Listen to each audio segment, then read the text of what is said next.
Unit number 4 એ છે F પરીક્ષણ.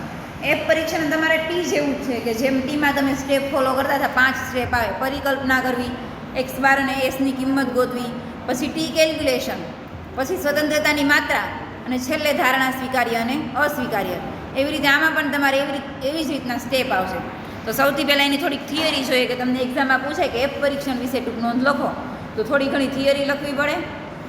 Professor R એ ફિશરે 1925માં F પરીક્ષણની શોધ કરી હતી. કદાચ 1 માર્કના ક્વેશ્ચન આ વખતે હોય તો એફ પરીક્ષણની શોધ કોણે કરી તો કે આર એ ફિશરે.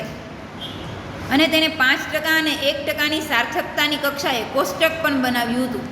આજે 5% અને 1%ની સાર્થકતાનું કોષ્ટક ઓલું કે જે આપણે એફ ટેબલ ટી ટેબલ જોતા હતા એવી રીતે આમાં એફ ટેબલ આવશે, જે ટેબલમાં જોવાનું આવશે. આ કોષ્ટકનો ઉપયોગ ઈસવીસન 1934માં પ્રોફેસર સ્નેડેકોર નામના આંકડાશાસ્ત્રીએ એફનું કોષ્ટક બનાવ્યું અને ફિશરના માન માટે એફ નામ આપ્યું. આ કોષ્ટક છે એ બીજા આંકડાશાસ્ત્રીએ કે સ્નેડેકોર નામના હતા એણે બનાવેલું છે, પણ શોધ ફિશરે કરી હતી એટલે એણે ફિશર નામ આપ્યું. ફિશરનો એફ ટેસ્ટ નામ આપ્યું. ટી પરીક્ષણનો ઉપયોગ છે બે મધ્યકો વચ્ચેના તફાવતની સાર્થકતાનું પરીક્ષણ કરવા માટે થાય છે. આપણે એમાં 4 મેથડ જોઈ હતી કે ટી પરીક્ષણનો ઉપયોગ તમે મધ્યક લીધો હોય છે સમષ્ટિમાંથી, એ સાચો છે કે ખોટો, એટલે કે સાર્થક છે કે અસાર્થક, તે માટે થાય છે. જ્યારે એફ પરીક્ષણનો ઉપયોગ છે એ સમષ્ટિના બંને વિચરણો સમાન છે તે ધારણા માટે થાય છે. હવે તમને એક્ઝામમાં કદાચ કીધું ન હોય કે ભાઈ એફ ટેસ્ટથી દાખલો ગણો કે ટી ટેસ્ટથી દાખલો ગણો, તો તમને કેમ ખબર પડે કે એફ ટેસ્ટથી દાખલો ગણવાનો? તો કે એમાં તમને એક લાઈન એવી આપેલી હશે કે સમષ્ટિના બંને વિચરણો સમાન છે. વિચરણ એટલે શું થાય? એસનો સ્ક્વેર થાય. પ્રમાણિત વિચલન એટલે એસ થાય, વિચરણ એટલે એસનો સ્ક્વેર થાય. તો તમને એવું આપેલું હોય કે સમષ્ટિના બંને વિચરણો સમાન છે તો તમારે એફ ટેસ્ટનો ઉપયોગ થાય છે. હવે આપણે જોઈએ તેના ઉપયોગો કે સમષ્ટિના વિચરણના બે નિદર્શોના ગુણોત્તરનું પરીક્ષણ કરવા માટે, એટલે કે જે વિચરણ લીધા હોય સમષ્ટિમાંથી શોધેલા હોય એ સાચા છે કે ખોટા એમ જાણવા માટે. જે ટી છે એ મધ્યક માટે હતું, એફ ટેસ્ટ છે એ તમારે વિચરણ માટે છે. તમને યાદ ન રહે તો ઉપર આસિયામાં ફરીવાર કાઉન્સમાં લખી નાખજો. વિચરણ એટલે એસનો સ્ક્વેર થાય, પ્રમાણિત વિચલન એટલે એસ થાય. એના પછીનું બીજું, બે સહસંબંધાંકના ગુણોત્તરનું પરીક્ષણ કરવા માટે, એટલે કે બે જુદા જુદા સહસંબંધાંક શોધ્યા હોય તો એનું પરીક્ષણ કરવા માટે. એના પછીનું નિયત સંબંધના વિધેયનું પરીક્ષણ કરવા માટે, અને પછીનું નિયત સંબંધની રેખિકતાનું પરીક્ષણ કરવા માટે.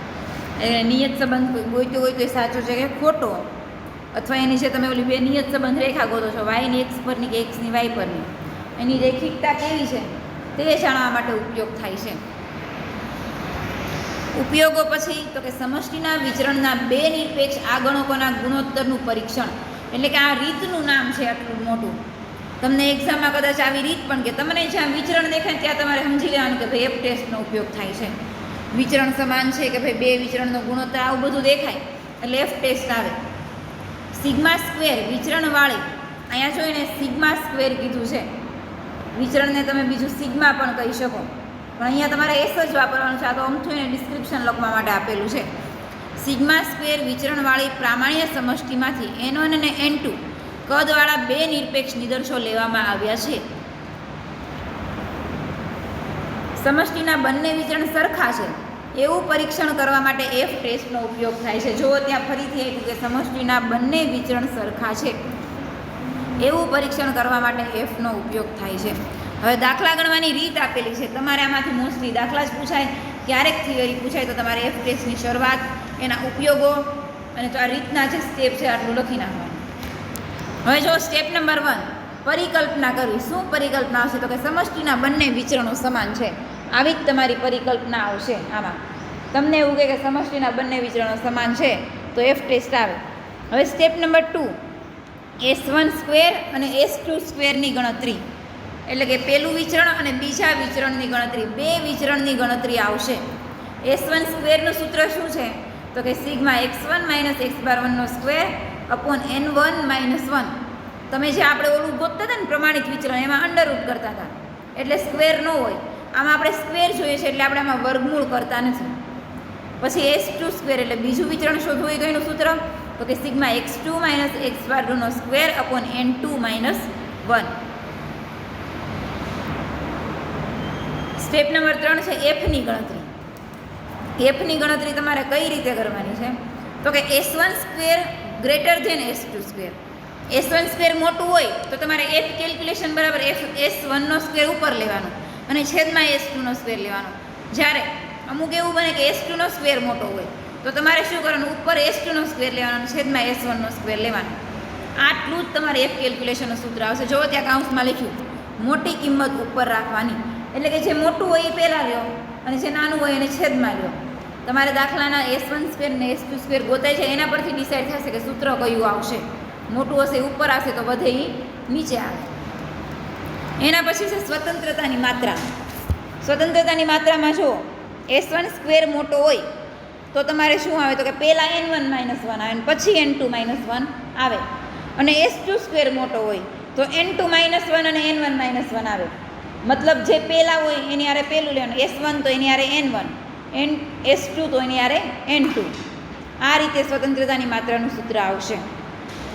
એના પછી ધારણા સ્વીકાર્ય અને અસ્વીકાર્ય, એ તો સેમ આપણે ટી કેલ્ક્યુલેશનમાં આવતું હતું એવી જ રીતે એફ કેલ્ક્યુલેશનમાં આવશે કે એફ કેલ્ક્યુલેશન મોટું હોય તો ધારણા અસ્વીકાર્ય છે, એફ કેલ્ક્યુલેશન નાનું હોય તો ધારણા સ્વીકાર્ય છે. હવે જુઓ દાખલા નંબર 1.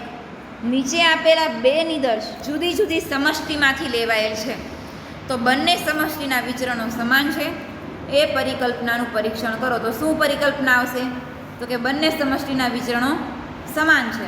આમાં તમારે જે આપણે 4 મેથડ હતી ટીમાં એવી રીતે કાંઈ નહીં આવે. તમારે ખાલી એક વસ્તુ તમને આપેલી હોય કે બંને સમષ્ટિના વિચરણ સમાન છે, એટલે તમારે સમજી જવાનું કે આપણે દાખલો એફ ટેસ્ટથી કરવાનો છે. આમાં તમારે એક જ મેથડ છે કે આ વસ્તુ યાદ રાખવાની છે. હવે નીચે જો બે નિદર્શ આપેલા છે, નિદર્શ એ અને નિદર્શ બે. આમાં ખાસ ધ્યાન રાખજો, ભૂલ ન કરતા, કારણ કે તમે ઉપર વાંચશો નહીં તો તમે આમાં બીજી મેથડ ટી વિતરણી કે બંને નિદર્શો અલગ અલગ હોય ત્યારે કઈ મેથડનો ઉપયોગ થાય છે એનાથી દાખલો ગણી શકો એવું પણ બની શકે. એટલે તમારે ધ્યાન રાખવાનું કે બંને સમષ્ટિના વિચરણો સમાન છે એમ કીધું છે એટલે એફ ટેસ્ટનો જ ઉપયોગ થશે. હવે નિદર્શ એ છે એમાં 5 આપેલા છે, 8, 10, 14, 10 અને 13.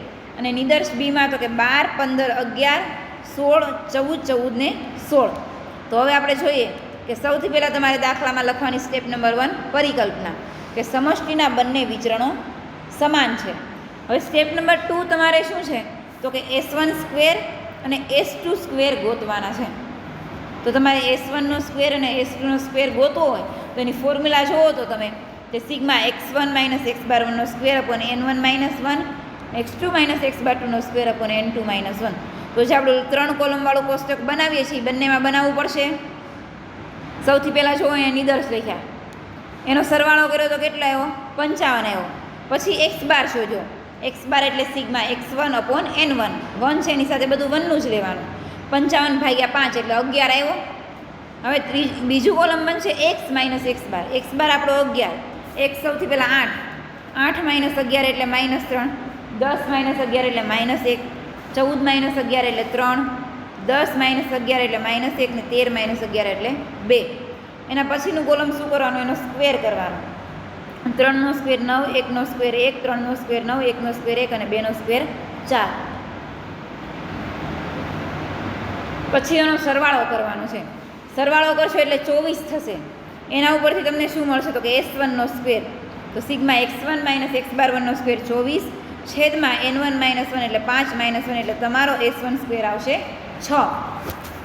એના પછી એવી જ રીતે બાજુમાં કે જે બી આપેલું છે એના જો બધા નિદર્શ લખ્યા 12, 15, 11, 16, 14, 14, 16.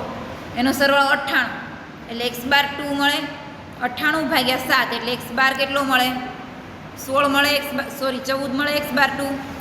હવે 14 મળ્યા, 14માં તમારે 14 બીજું કોલમ બનશે x માઇનસ x બાર 2 એટલે કે x2 માઇનસ x બાર 2, 12 minus 14 minus 2, 15 minus 14 1, 11 minus 14 minus 3, 16 minus 14 2, 2 વાર 14 માઇનસ 14 એટલે 0 0 અને 16 માઇનસ 14 એટલે 2. તમારે હવે જોઈએ છે એનો સ્ક્વેર અને પછી એનો સરવાળો. ત્રીજું કોલમ એના સ્ક્વેરનું બનાવો, 2નો સ્ક્વેર 4, 1નો સ્ક્વેર 1, 3નો સ્ક્વેર 9, 2નો સ્ક્વેર 4, 0 0 0 0 અને 2નો સ્ક્વેર 4. છેલ્લેનો સરવાળો કરો એટલે આવશે 22. 22 મળી ગયા તો s2ના સૂત્રમાં મૂકો કે 22 ભાગ્યા n2-1 એટલે કે 7-1 એટલે તમારો જવાબ આવશે 3.67. તો S1 સ્ક્વેર 6 આવ્યો અને S2 સ્ક્વેર 3.67 આવ્યો. તો મોટું કયું છે? S1 સ્ક્વેર છે. તો તમારે સૂત્ર કઈ રીતનું બનશે? એફ કેલ્ક્યુલેશનનું સ્ટેપ નંબર 3માં જુઓ. એફ કેલ્ક્યુલેશન બરાબર S1 સ્ક્વેરના છેદમાં S2 સ્ક્વેર એટલે કે S1 સ્ક્વેર 6/3.67 એટલે તમારો આન્સર આવશે 1.63. આ એવું એફ કેલ્ક્યુલેશન. પછી છે સ્વતંત્રતાની માત્રા. હવે S1 સ્ક્વેર મોટો છે તો પહેલાં n1-1 આવે અને પછી n2-1 આવે. તો જો n1-1 એટલે 5-1 ને n2-1 એટલે 7-1. તો 5-1 એટલે 4 અને 7-1 એટલે 6. તો 4 છે એ n1 છે અને 6 છે એ n2 છે. તો આ તમારે ટેબલમાં જોવાનું છે. એફનું ટેબલ તમારે પેજ નંબર 23 ઉપર આપેલું છે.